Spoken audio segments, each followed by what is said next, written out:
नमस्कार, आप देख रहे हैं फाइनल कट। मैं हूं आपके साथ आशा। चलिए शुरुआत करते हैं जम्मू कश्मीर से जुड़ी खबरों की। जम्मू कश्मीर में 3 जुलाई से अमरनाथ यात्रा की शुरुआत होगी, जिसको लेकर तैयारियां जोरों शोरों से चल रही हैं।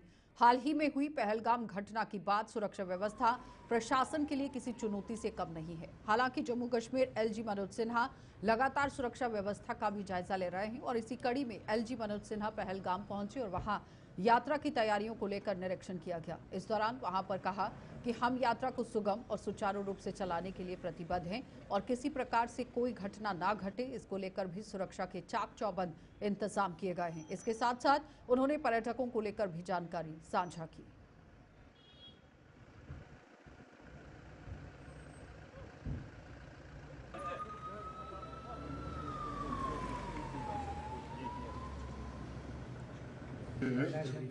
तेईस अप्रैल को मैं यहाँ आया था। उस दिन माननीय गृह मंत्री जी आए थे। 22 अप्रैल को जो बैसरन में दुर्भाग्यपूर्ण घटना हुई थी, उसके पश्चात गृह मंत्री जी ने मौके का मुआयना किया, यहाँ से वो वापस गए। उसके बाद अब यात्रा श्री अमरनाथ जी वाली प्रारंभ होने वाली है। तो आज उसी दृष्टि से मैं पहलगांव आया था। जिस नौजवान ने अपनी शहादत दी थी, आदिल उसकी पत्नी को सरकारी नौकरी जम्मू कश्मीर प्रशासन ने दी है। यही फिशरीज डिपार्टमेंट में अनंतनाग में उसको नियुक्ति पत्र आज दे दिया गया है। यात्रा की दृष्टि से जो रजिस्ट्रेशन है वो बड़ी संख्या में हुआ है। आप सब लोग जानते हैं कि पिछले 3-4 वर्षों में श्री अमरनाथ जी यात्रा के लिए जो भी श्रद्धालु आते हैं, उनकी सुविधाओं की दृष्टि से काफ़ी बढ़ोतरी की गई है। चाहे वो ग्रिड पावर की कनेक्टिविटी हो, टेलीकॉम कनेक्टिविटी हो। जो मार्ग बहुत सकरा 4 और 5 फीट चौड़ा हुआ करता था, वो 12 फीट हो गया है। यात्रियों को रुकने की क्षमता भी बढ़ाई गई है और मुझे लगता है कि क्वालिटी भी बढ़ाई गई है। भाई फैसला किया है कि कुछ कुछ स्थान हम खोलते जाएंगे। तो आज जिन स्थानों को चिन्हित करके फैसला हुआ है, इन स्थानों को अब सामान्य पर्यटकों के लिए, टूरिस्ट के लिए खोला जाएगा। उसमें अनंतनाग में बेताब valley, Pahalgam, park Singh Pahalgam market, ये सब खोल दिए जाएंगे। वेरीनाग गार्डन, कोकरनाग गार्डन और अच्छबल गार्डन। वैसे ही श्रीनगर में बादामवारी पार्क, डक पार्क नगीन के पास जो है, और तकदीर पार्क हजरत बल के पास, ये 8 स्थान विचार करके फैसला किया गया है और 2 दिन बाद यहाँ पर्यटक जा सकेंगे। वैसे ही जम्मू रीजन में भी कठुआ में सारथल और ढग्गर, रियासी में देवी पिंडी, सियार बाबा और सुला पार्क, डोडा में गुलडंडा और जयवैली तथा उधमपुर में पंचेरी, ये 8 स्थान प्रथम चरण में खोले जा रहे हैं। फिर ये कमेटी जो है आईजी साहब और डिप्काम साहब की जिलों से रिपोर्ट लेकर के, टूरिज्म से बात करके नेक्स्ट फेज में कुछ और स्थान खोले जाएंगे। डिविजनल कमिश्नर जम्मू रमेश कुमार ने जम्मू कश्मीर के प्रवेश द्वार लखनपुर का दौरा किया और अपने दौरे के दौरान डिविजनल कमिश्नर जम्मू ने अमरनाथ यात्रा की तैयारियों की समीक्षा की और इस अवसर पर डिविजनल कमिश्नर जम्मू ने यह बताया कि श्री अमरनाथ यात्रियों की सुविधा के लिए लखनपुर रिसेप्शन काउंटर में स्वागत केंद्र और कंट्रोल रूम की स्थापना कर दी गई है। प्रशासनिक स्तर पर यात्रा को लेकर तैयारियां जारी हैं। प्रशासन द्वारा यहां शौचालय और पीने का साफ पानी, उसके साथ साथ मेडिकल की सुविधा की भी व्यवस्था की गई है। ट्रैफिक पुलिस और स्थानीय पुलिस यात्रियों को हर प्रकार की जानकारी उपलब्ध कराने के लिए लखनपुर में कैंप स्थापित करेगी। लखनपुर से जो यात्रा स्टार्ट होती है, तो यहाँ पर जो काउंटर जो है वो बनाए जा रहे हैं। दूसरा, यहाँ पर जो यात्री आ रहे हैं उनको यहाँ पर बैठने की सुविधा दी जाएगी। यहाँ पर प्रॉपरली आईडी काउंटर लेके आगे जा सकें। तो एंट्री पॉइंट पे ये रखा जाएगा जहाँ की मेडिकल फैसिलिटीज़ है, ट्रांसपोर्ट की फैसिलिटीज़ है, सब यहाँ पर फैसिलिटीज़ रखी गई है ड्रिंकिंग वाटर की तरफ। उसके अलावा यहाँ पे कठुआ में जो लॉजमेंट सेंटर भी एस्टेब्लिश किए गए हैं, वो भी प्रॉपरली यात्री को रुकने के लिए वहाँ पर लंगर की व्यवस्था की गई है। वहाँ पर पावर की व्यवस्था, सब सिक्योरिटी व्यवस्था किए गए। तो तो अमरनाथ यात्रा से पहले जम्मू की पुरानी मंडी में राम मंदिर के संत पहुंच चुके हैं और राम मंदिर में यहां संत पहुंच चुके हैं और मंदिर प्रशासन ने श्रद्धालुओं के स्वागत के लिए सभी आवश्यक तैयारियां पूरी कर ली हैं। भारत के विभिन्न क्षेत्रों से तीर्थयात्रियों के आने की उम्मीद है, इसलिए एक सहज यहां आध्यात्मिक यात्रा सुनिश्चित करने के लिए तैयारियां की गई हैं। महंत रामेश्वर दास ने यहां ये कह दिया कि सरकार भी अब कड़ी सुरक्षा और सुरक्षित तीर्थ यात्रा के लिए काम कर रही है। महंत रामेश्वर दास की तरफ से ये बात कह दी गई और तीर्थयात्री यहां पहुंच रहे हैं और यात्रा सुनिश्चित करने के लिए कदम उठाए गए हैं प्रशासन की तरफ से।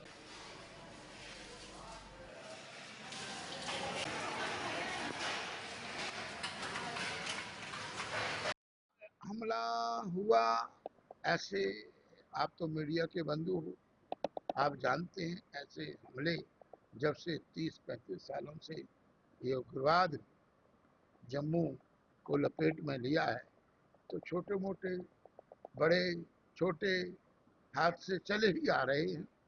तो इनसे मैं मानता हूँ कि बाबा अमरनाथ की यात्रा में किसी प्रकार की कमी आने वाली नहीं है और हम उन उग्रवादियों को मुंहतोड़ जवाब भी देंगे और हमारी भारत सरकार उन उग्रवादियों का खात्मा करने के लिए जो पाकिस्तानी धूर्त लोग हैं, उनकी धूर्त सोच है, उनको नष्ट करने के लिए भारतीय सेना मजबूत है।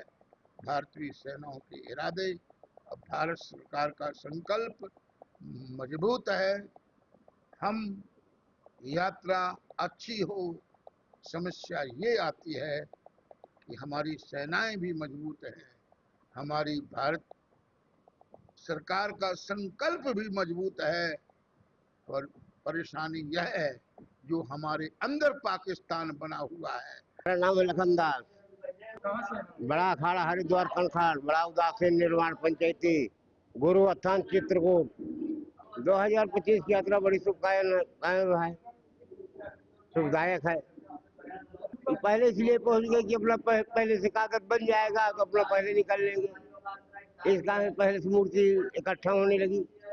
राम मंदिर में किस तरह की सुविधा दे रहे हैं? राम मंदिर में बढ़िया सुविधा है, कोई दिक्कत नहीं है, कोई परेशानी है। जो देश समाज साधु संत आएंगे तो सब अपना यात्रा में कागज यहाँ रुकेंगे, यहाँ से कागज बनवा के सब आगे बढ़ेंगे।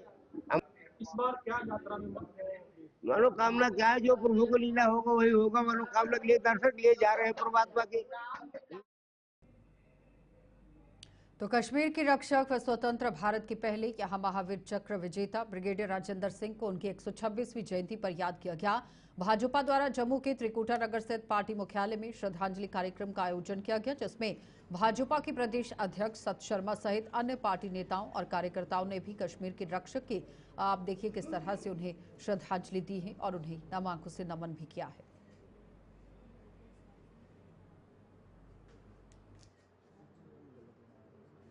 आज भारतीय जनता पार्टी कार्यालय में पार्टी के सभी प्रमुख कार्यकर्ताओं के साथ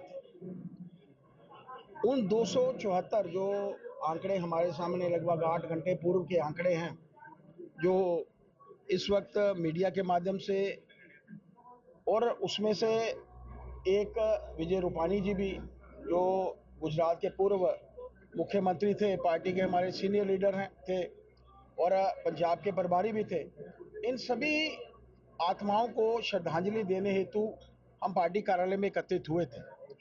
परसों का वो वाकया पूरा भारतवर्ष, पूरा विश्व जो है वो बुला नहीं सकेगा। बोइंग का एकाएक गिरना, उड़ते ही गिरना और उसके बाद उसमें सवार लगभग सभी, एक को छोड़कर, रमेश विश्वास कुमार को छोड़कर सभी का इस संसार से चले जाना। वहाँ पर क्रू के सभी मेंबर्स, बच्चे पढ़ते हुए हॉस्टल्स में थे, खाना खाते हुए हॉस्टल्स में थे, जिसके ऊपर वो जहाज जो है क्रैश होने के बाद लैंड हुआ, वो लगभग 274 लोग जो हैं हमारे बीच में नहीं रहे। उन आत्माओं की शांति के लिए और हम लोगों ने भगवान से यहाँ पर बैठकर जो 2 मिनट का मौन किया है उन आत्माओं के लिए, उसके साथ साथ एक प्रार्थना भगवान श्री जी के चरणों में एक और की है कि वो जो लोग हॉस्पिटल्स में हैं, जो इस हादसे का शिकार। तो जम्मू जिले में मिशन युवा के तहत उद्यमिता मेला आयोजित किया गया। युवाओं में उद्यमिता और रोजगार को बढ़ावा देने की मिशन युवा के ही दृष्टिकोण के अनुरूप इस कार्यक्रम का आयोजन किया गया। इस कार्यक्रम का आयोजन रोजगार परामर्श केंद्र जम्मू द्वारा आयोजित किया गया। इस कार्यक्रम में युवा उम्मीदवारों, नौकरी चलाने वालों और नवोदित उद्यमियों की यहाँ उत्साहपूर्ण भागीदारी देखी गई। जैसा कि सुनैना जी ने आपको बताया कि मिशन युवा क्या है, why this scheme has been launched. ये एक प्लेटफॉर्म पे लेके सबको आने के लिए, ताकि हम लोगों को या जो नए प्रोस्पेक्टिव एंटरप्रेन्योर्स हैं उनकी हर तरह से मदद कर सकें, चाहे वो उनकी स्किल डेवलपमेंट की बात हो, उनके लोन्स की बात हो, subsidies and sanctioning of their projects. वो डिफरेंट लेवल पे डिफरेंट कमेटीज बनाई गई हैं। आप सब जानते हैं कि आपका नाम कहां से आया। जैसे यहाँ पे दो फिगर्स दिखाई जा रही हैं, 4.20 and 1.37 lakhs. 1.37 lakh is the target of fresh entrepreneurs. ये वो लोग हैं जो हमारा मिशन युवा का सर्वे जनवरी के महीने में हुआ था। युवाओं के स्वरोजगार और उद्यमिता के अवसरों को बढ़ावा देने के उद्देश्य से ही डिग्री कॉलेज कठुआ में युवा उद्यमी विकास अभियान के तहत संभावित उद्यमिता मेला आयोजित किया गया। ये कार्यक्रम डीसी कठुआ के डॉक्टर राकेश मिन्हास की देखरेख में आयोजित किया गया, जिसमें इच्छुक उद्यमियों, लाभार्थियों और संबंधित विभागों के अधिकारियों ने उत्साहपूर्वक भाग लिया। डीसी कठुआ ने मेला को संबोधित करते हुए युवाओं से मिशन युवा के तहत क्रियान्वयन की जा रही विभिन्न सरकारी योजनाओं का सक्रिय रूप से लाभ उठाने का आग्रह किया गया और उन्होंने प्रगतिशील और आत्मनिर्भर समाज को आकार देने में स्वरोजगार के महत्व पर भी जोर दिया।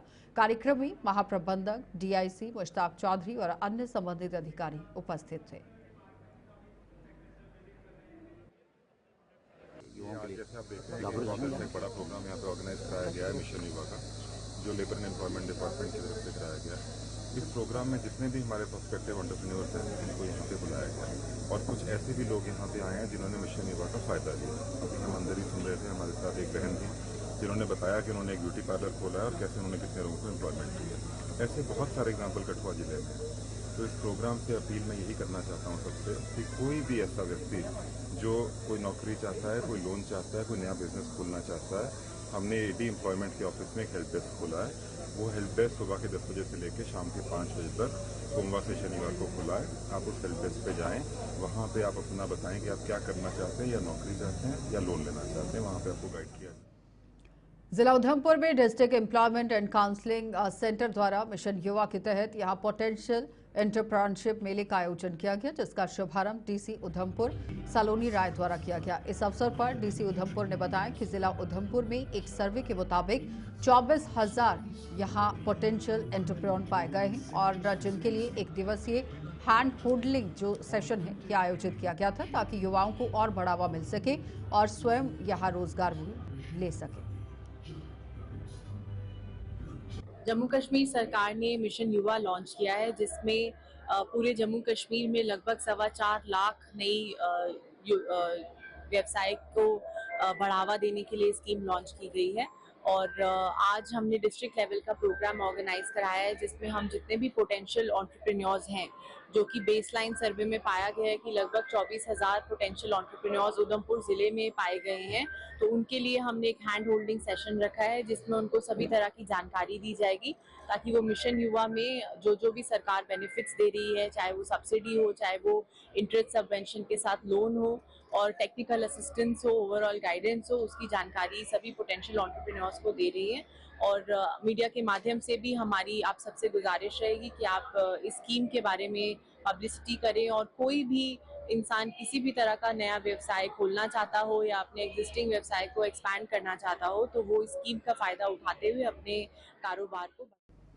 जिला रोजगार यहाँ केंद्र डोडा में ही मिशन युवा के तहत एक दिवसीय उद्यमिता मेला आयोजित किया गया, जिसका उद्घाटन डीसी हरविंदर सिंह ने किया है और प्रत्येक पंचायत के करीब 25,000 उद्यमियों का ही चयन किया गया और ये 25,000 उद्यमी हैं जिनका चयन हुआ। इस अवसर पर डीसी हरविंदर सिंह ने कहा कि मिशन यूथ योजना के तहत करीब 2 साल पहले हमने डोडा के डिग्री कॉलेज में रोजगार मेले समेत कई गतिविधियां आयोजित की थी और इस मिशन को अब डोडा में गति मिल गई है और कई युवाओं ने इस सरकार की योजनाओं का भी लाभ लिया है।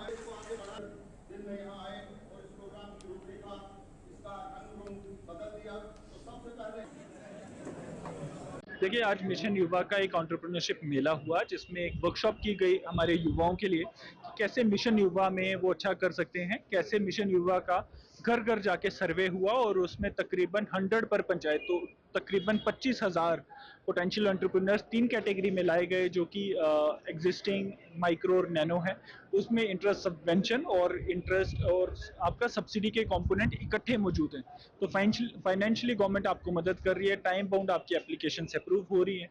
ये सारी चीज़ों के बारे में लोगों को बताया गया और हमारे जो पोटेंशियल एरिया हैं, जो मोस्टली एग्रीकल्चर सेक्टर है, सर्विस सेक्टर है, उस चीज़ों के बारे में लोगों को बताया गया, बच्चों को बताया गया। हर एक आर्टिजन से जो लोग अभी रजिस्टर नहीं हुए हैं इस डिपार्टमेंट के साथ, मैं सबसे रिक्वेस्ट करती हूँ कि आप लोग भी रजिस्टर हो जाएं और आप भी इस चीज़ का पूरा फ़ायदा उठाएं। क्या बेनिफिट मिल सकता है जो लोग जुड़ेंगे, क्या किस तरह की क्या चीज़ें? ओब्वियसली बेनिफिट तो मिलेगा ही। बेनिफिट ये मिलेगा कि जो लोग, जिन लोगों को ना आगे फील्ड नहीं मिल पाता, जो लोग इंटरेस्टेड होते हैं डांस में, आर्ट में, ऐसी चीज़ में, वो लोग अगर रजिस्टर हो जाएंगे तो उन लोगों को आगे बढ़ने का मौका मिलेगा इस फील्ड में और बेनिफिट्स भी बहुत सारे। तो जम्मू कश्मीर सेवा चयन बोर्ड द्वारा राजस्व विभाग के तहत नायब तहसीलदार के 75 पदों की भर्ती के लिए हाल ही में जारी अधिसूचना को लेकर विवाद गहराता जा रहा है और इस अधिसूचना में उर्दू भाषा की जानकारी को अनिवार्य पात्रता शर्त के रूप में शामिल किया गया है, जिससे जम्मू संभाग विशेषकर हिंदी और डोगरी भाषी क्षेत्रों में नाराजगी देखने को मिल रही है। इसी कड़ी में रामनगर में युवाओं ने जोरदार प्रदर्शन किया। प्रदर्शन कर रहे युवाओं ने इसे भाषाई भेदभाव करार देते हुए कहा कि ये फैसला जम्मू क्षेत्र के ही हजारों योग्य उम्मीदवारों के अधिकारों का हनन है। उन्होंने कहा कि जब जम्मू कश्मीर की आधिकारिक भाषाओं में हिंदी, डोगरी, अंग्रेजी, कश्मीरी, उर्दू सभी भाषाएं शामिल हैं, तो केवल उर्दू को अनिवार्य करना समझ से परे है। आज का जो प्रोटेस्ट था वो इस विषय पे था कि जो JKSSB की एक नोटिफिकेशन आई नायब तहसीलदार की पोस्ट की, उसमें जो है उर्दू सब्जेक्ट है वो कंपलसरी रखा गया, तो उसी के लेकर हमने प्रोटेस्ट किया। मैं आपको आपके मीडिया के माध्यम से उपराज्यपाल से ये अपील करना चाहता हूँ कि एक तरफा राजनीति है जो जम्मू कश्मीर में हो रही है, एक संभाग के लोगों के लिए राजनीति हो रही है, हमेशा जम्मू के साथ ही भेदभाव होता आ रहा है। उसके बाद आपको मैं बताना चाहता हूं कि जैसे गर्मियों की छुट्टियां बढ़ी, वो केवल मात्र 37 दिन की बढ़ी जम्मू संभाग में, कश्मीर संभाग में वही छुट्टियां 2.5 से 3 महीने की पड़ती हैं। हमेशा जो है डिस्क्रिमिनेशन होती है जम्मू के लोगों के साथ। हम जम्मू के युवा भाई बहनों के साथ हैं। तो बिजली की अघोषित कटौती को लेकर जम्मू संभाग के लोग बेहद परेशान हैं। इस मामले को लेकर जम्मू प्रोविंस बचाओ मंच द्वारा जम्मू में एक प्रेस कॉन्फ्रेंस की गई और सरकार के समक्ष जम्मू के लोगों की समस्याएं रखी गई।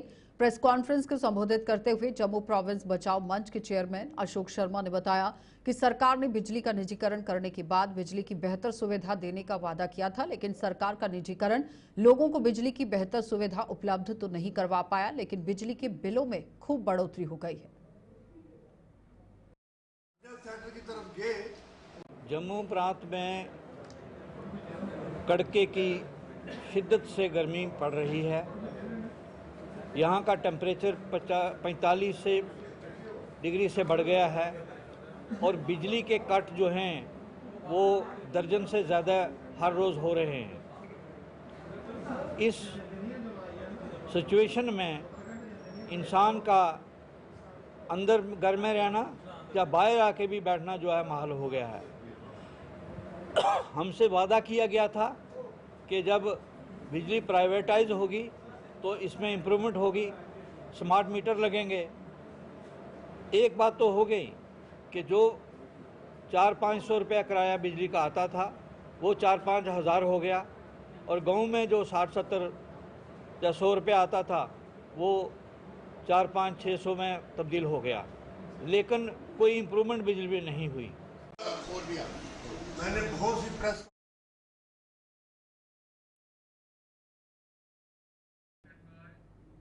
तो बिजली के बिलों को लेकर परेशान जोड़ियां के लोगों ने यहां JPDCL के अंदर आप देखिए किस तरह से घेराव कर दिया है। JPDCL का जो कार्यालय है उसका घेराव किया गया, विरोध प्रदर्शन किया गया। लोगों का आरोप है कि फरवरी महीने से उनके घर में बिल नहीं पहुंच रहे हैं और यही नहीं, यहां जेपीडीसीएस के कर्मचारी बिना मीटर की रिकॉर्डिंग देखे लोगों पर भारी भरकम बिल भेज रहे हैं, जिन्हें चुकाना आम जनता के बस की बात नहीं है।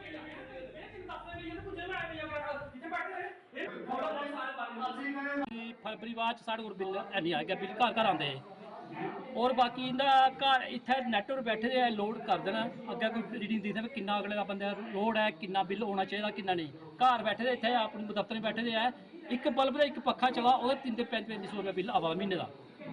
मैं कल इतने 2 चक्कर लाई है, डबली लब्भा नहीं, अज आया हूँ मौके पूछा नहीं, आखिर करना कार्रवाई पिछले दिखना मीटर के दिखने ना तो रीडिंग दिखती कदें कितना लोड नहीं पता, कितना एक पक्खा एक बल्ब चलो 35,000 महीने का 3500 बिल आवा है, तो वो कि'यां बंदा अगला गरीब कि'यां देगा। और जेह्ड़ी धांधली पेई है इस दफ्तर च कि कोई भी कोई ना सिस्टम से बिल जेह्ड़े लोकें दे 3 महीने ड्यू बिल भी नहीं भेजदे टाइम पर, और अगर कुसै दा एक बल्ब चला दा एक पक्खा चला ओह्दा 3,000 रपेऽ दा बिल आवा दा, कोई मतलब सिस्टम ही नहीं रखे दा। और एक साढ़ा अच्छा मतलब लाइनमैन बड़ा अच्छा कोई कम से कम भी 20-25 साल का साढ़े एरिया च कम्म करा दा, और AW साहब ने कोई पता नहीं केह् रंजस कन्नै उसी चुक्की है ते होर कुदै शिफ्ट करा असें एह्दे कन्नै अर्ज कीती AW साहब भाई सर अच्छा बंदा है, साढ़ी पंचायत रातीं अगर 1 बजे बुलाचै उ'नें ओह् पवन होर 1 बजे आई जंदे, अगर अस उ'नें सवेरे बुलाचै ओह् सवेरे आई जंदे, और कम्म अच्छा करे। जेह्ड़ा बंदा अच्छा कम्म करा दा होऐ उसी की साइड उप्पर करना, नहीं जी मैं उसी फलानी जेह्ड़ी अरे तुस होर कुसै ला ना। मैं उ'ऐ आखेआ कि इस बंदे कोलों जिन्ने भी मेरे मुलाजम है ये कम्म लैना ओह् कुत्थै लैना, ओह् मेरा बंदा एक जगह 1 मीटर 5 फीट दिखा हुआ, वो काफ़ी देर का परेशान था, तो मैं पवन भी उत्थै जे मीटर लाया ना तो लाइन नहीं लाया तो सर कोई आर्डर किया मीटर। आरएसपुरा में ही उदास मार्ग संस्था द्वारा बाबा दीवान जी का सालाना सम्मेलन का आयोजन किया गया, जिसमें बड़ी संख्या में संगत ने भाग लिया और बाबा का आशीर्वाद लिया। इस अवसर पर पार्टी द्वारा यहां गुरु की ही महिमा का गुणगान किया गया और कहा कि भगवान का सिमरन करने से सभी दुखों का निवारण होता है। यही नहीं, इंसान बार बार जन्म में लेने के बाद भी बंधन से मुक्त हो जाता है। और इस अवसर पर संगत के लिए लंगर का भी आयोजन किया गया।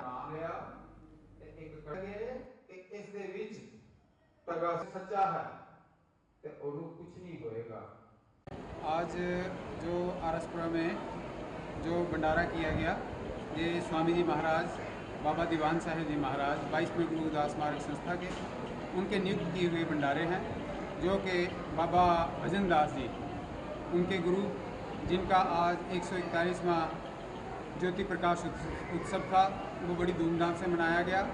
सबसे पहले सुबह जो है हवन जाग किया गया, उसके बाद झंडे की रस्म अदा की गई, उसके बाद सत्संग चला और अब गुरु महाराज जी का लंगर जो है।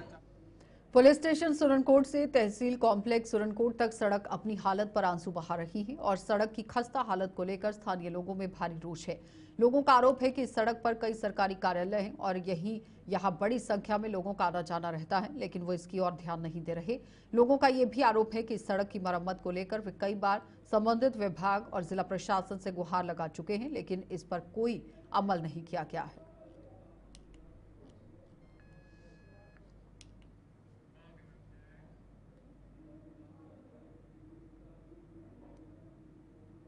तो आरएसपुरा में ही किसानों द्वारा गेहूं और धान की फसल के अलावा फलों के उत्पादन को लेकर आकर्षण अब बढ़ रहा है, जिसके चलते तरह तरह के फलदार पेड़ लगा रहे हैं। वहीं डॉक्टर राजेश शर्मा ने अपनी 32 कनाल जमीन पर ड्रैगन फ्रूट यहां लगा दिया है और ड्रैगन फ्रूट के पौधे लगाए गए हैं।